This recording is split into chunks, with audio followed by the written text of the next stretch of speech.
Bom dia, Cláudia. Bom dia, os amigos que estão entrando aqui no Instagram, a Lu, Luciana. Como Ele avançamos saiu, hoje, cara, só um Cláudia? minutinho. Vou ter que entrar o no Instagram, porque saiu aqui. Você está aparecendo aqui, só que está congelado ainda. Acho que o sinal deve estar ruim hoje aí, né? Tá, peraí. Hoje tá, acho que meu lado aqui tá complicado. Mas vamos lá, você me ouve, né? Ouço, estou ouvindo sim. Eu te mandei mais uma solicitação para ver se entra novamente. Tá.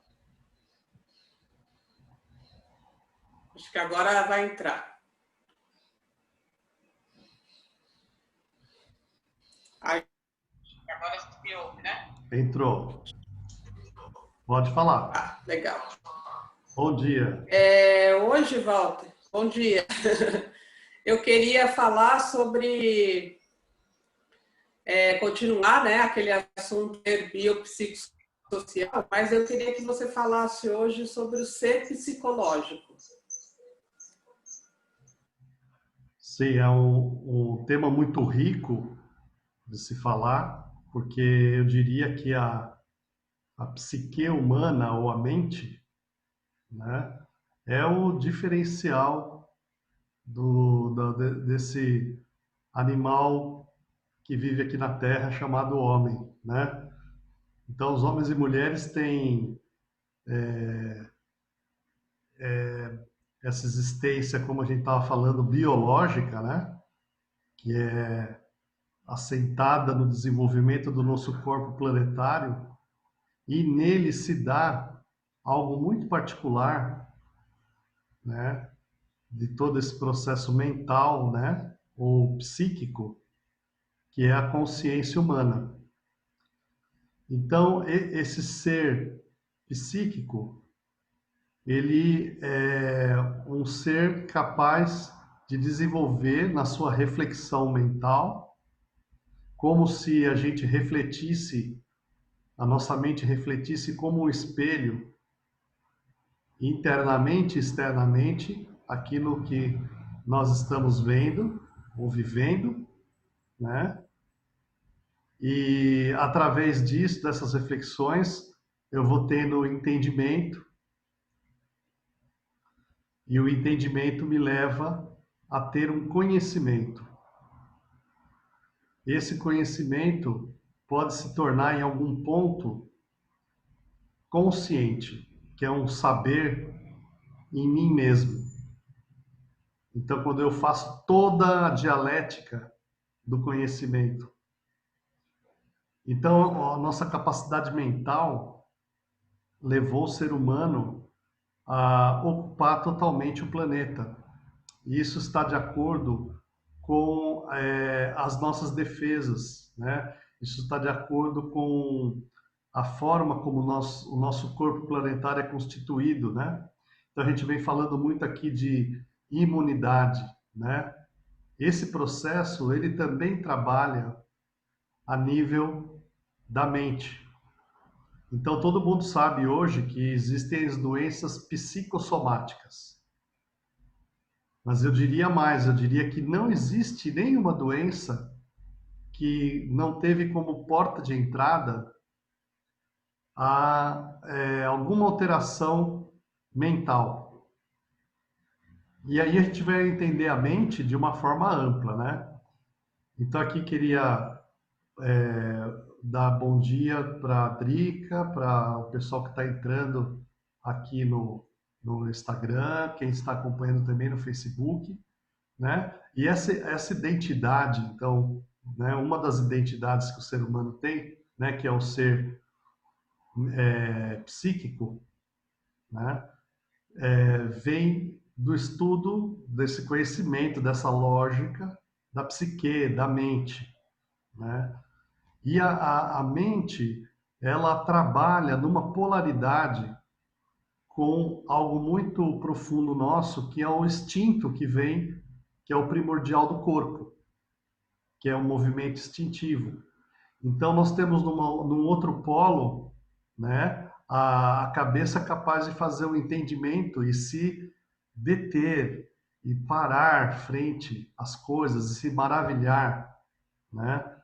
Então, esse ser psíquico, ele dá um tempero e uma existência, um sentido de existência, né? Ele entende, está mais próximo daquilo que a gente chama de ser individual. Em algum ponto, a nossa mente pode expandir-se como é o nosso sistema imune, de forma inespecífica, porque a gente está sempre englobando algo novo na nossa vida. Então, o ser humano nunca está completo, ele está sempre aprendendo. Então, enquanto estiver aqui na Terra, eu estou tentando entender alguma coisa em mim mesmo ou no meu meio, e, portanto, eu estou num processo e de alguma forma eu posso ter uma evolução. Então, a psique, ela dá um caráter muito profundo, porque ela abre um universo, um cosmos interior, como se fosse aquele microcosmos, né, que a gente encontra na filosofia. Então é muito bonito, né, a gente estudar esse ser psíquico. E existem hoje várias teorias que procuram entender a estrutura da mente. E também existem as tradições que também tem um estudo, vamos dizer, psicológico do que é o ser humano, porque os homens e mulheres, na tentativa de se entenderem, vão, através dessas habilidades da psique, da mente, desenvolvendo também o conhecimento. Então é como se existisse ali uma inteligência capaz de racionalidade, de emotividade, de sensações, de entender sensações e sentimentos, né? Então, toda a nossa riqueza das percepções e depois o que a gente entende delas estaria nesse órgão, que é um órgão imaterial da mente. Então, a mente não é necessariamente no cérebro, apesar que o cérebro é um órgão, né, onde grande parte das funções ditas superiores do ser humano acontecem, porque ali é uma grande conexão entre as percepções internas e externas, os órgãos dos sentidos, que através do cérebro, nessa sinergia de ações, né, consegue compreender e fazer a função cerebral. Mas aonde que a gente localiza, por exemplo, a memória? Aonde que a gente localiza o inconsciente? Então, no meu ponto de vista, isso está num órgão imaterial que constitui um corpo mental, né, que está por todo o organismo humano em conexão com tudo que está fora, não está separado. Ele também se desenvolveu e cresceu, né, através dessa interação desde sempre com essas coisas que existem na natureza, com os espaços, com a distância, com a energia vital, né? Por isso que é passível da gente tratar com medicamento. Ou a energia vital comanda também algo da psique, porque a psique necessita desse corpo para existir. Então fica um corpo com alma, um corpo com ser. Então a gente pode falar do ser psíquico, né? Indo em direção, como colocou, alguns colocaram self, outros colocaram si mesmo. Mas esse que entende tudo isso faz parte do corpo psicológico. Então eu diria que é a mais alta é, qualidade do ser humano, que é o processo de consciência, que nos dá um eixo, que nos direciona da nossa existência aqui na Terra para uma visão de futuro e um entendimento do passado e um poder de usufruir o presente, que é o aqui e agora. Então, esse ser psíquico tem condições de viver no aqui e agora, de estar presente, né? Ou então, muito descuidadamente, a gente vive num estado de sono e sem presença. E as coisas só vão acontecendo sem eu nem perceber como. Então é muito comum a gente também ter essa experiência de momentos pico, aonde estivemos com uma sensação de ligação do todo, e outros momentos onde a gente se sente completamente desconectado. Então tem todo um entendimento a ser feito, né? E uma possibilidade que se abre, que é a gente fazer um processo aqui na vida, de tal forma que a gente evolua na nossa consciência, né? E daí é como se lá no nosso centro, dentro do nosso corpo, no nosso eu mais profundo, né, fosse o ponto de início e a expansão que eu posso ter é aonde a minha mente alcançar. Então tem mentes que vão muito longe hoje, tem gente pensando o universo, pensando o cosmos, pensando além disso, né? Então essas dimensões, como a gente vem colocando, né, do ser biopsíquico social, né, para a gente começar, porque nós vamos ver que tem outras dimensões que se abrem na complexidade humana, né? Essa, vamos dizer, interface da psique é muito importante, porque é como se ela, habitando o corpo, né, vivo, ela pudesse ser viva também, e tem algo de corporal, que a gente entende o nosso corpo, e também algo que é abstrato e que leva a gente a olhar fora, a buscar fora entendimentos. E pode ser nessa longura, como eu vinha falando, até do cosmos, né? Então, é uma dimensão aberta, né? O grego que deu esse nome psique, ele falava de uma dimensão soma, que tem a ver com o somático, com o corpo, e com uma dimensão que também conversava com a psique, nous.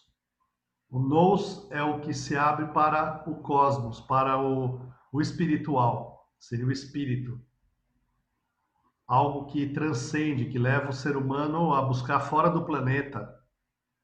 Já estamos buscando fora do sistema solar, né? Então, havia uma força que para o grego que unia tudo isso e que fazia a gente então fazer esse processo de dentro de mim mesmo, do meu corpo, do meu soma, em direção ao nous, que é a consciência. Então, o mais importante é o processo de consciência. Por isso que na homeopatia não há nenhum medicamento que é dado sem a gente levar em conta o estado mental da pessoa. É o primeiro item estudado também no conhecimento do medicamento, na matéria médica homeopática. A gente começa pelo mental, pela mente. Por quê? Não há nem um resfriadinho que a gente não pegue por algum motivo que alterou o nosso equilíbrio, e o nosso equilíbrio é aquela harmonia delicada, né, que ocorre entre o interior e o exterior, né?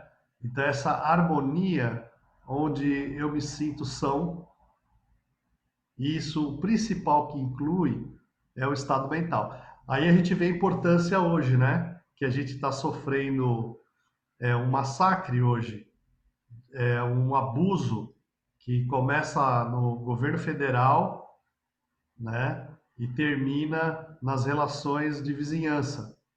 Todo mundo aqui em São Paulo estressado, né? As notícias péssimas, a insegurança frente à pandemia, os problemas econômicos e sociais que estão gerando. Então, tudo isso né, acaba funcionando como um desequilíbrio para o meu processo mental. E é lógico que o processo mental, como ele também está dentro desse sistema de defesa, eu diria que ele é a principal defesa do ser humano, né? E eu já vou explicar por que isso, né? É a principal defesa. Esse processo é, faz com que a gente adoeça primeiro no mental. Então está muito comum a gente se pegar muito desequilibrado, né? E por que que o principal processo é o mental? Porque todo mundo já viveu alguma experiência pico, onde teve que lutar de alguma forma pela vida, e a gente sabe que nesses momentos a pessoa ultrapassa os seus limites e ela encontra soluções que não estão em nenhum lugar. Ela entra num processo criativo, né? E é tão sério isso, né? Que se a gente for lá no lixão, aonde são depositados os restos que a gente não usa da cidade, tem pessoas pegando até alimento no lixão e comendo. E essas pessoas não morrem, porque elas estão com uma relação com a vida de sobrevivência que aqueles elementos, mesmo muitos em putrefação, acabam não matando a pessoa. E sendo que nós, né, com a nossa vida confortável e a nossa pouca relação com a sobrevivência, se chegássemos perto do lixão, a gente já não conseguiria ficar, só pelo cheiro. Era capaz de alguém já passar mal e quase morrer só pelo cheiro. Imagina se a gente se machucasse lá. E as pessoas estão lá pegando alimento até sem luva, sem nada, sem proteção nenhuma e não morrem. Então isso é para a gente refletir esse poder que existe na nossa mente, né? Ou essa vulnerabilidade que existe na nossa mente. Nos dois casos mostra esses dois extremos, de força e de vulnerabilidade. Então é como o primeiro sistema de defesa nosso é o sistema mental, né, que opera milagres. Então, eu queria deixar hoje por aqui. A gente vai continuando essa história porque agora vai longe essa descrição, né, do que é esse tal do ser, né? Bacana, mas foi muito bom, foi muito rico. Legal. Ah, obrigado, Cláudio. Então também deixar desejar aí um feliz final de semana, com descanso para todo mundo, que todo mundo possa buscar aí dentro de si a força para continuar, né? Convidar para buscar na rede depois o convite para meditação na segunda-feira, que é o grupo de meditação da Vila Madalena. A gente tem um Facebook também, chama Meditação Comunitária Vila Madalena. E porque o treinamento da mente é necessário, né? Então a gente viu que a solução e o problema está na mente, né? Essa é a parte dura. A parte boa é que a mente pode ser treinada, então e conhecida, né? Então a gente pode ter uma ferramenta muito boa, por exemplo, através da meditação. Obrigado, Cláudia. Obrigado aos amigos que acompanharam aqui no Instagram, né? Vi que a Lia, a Sandra também entraram. No Facebook, os amigos do Facebook. Até logo.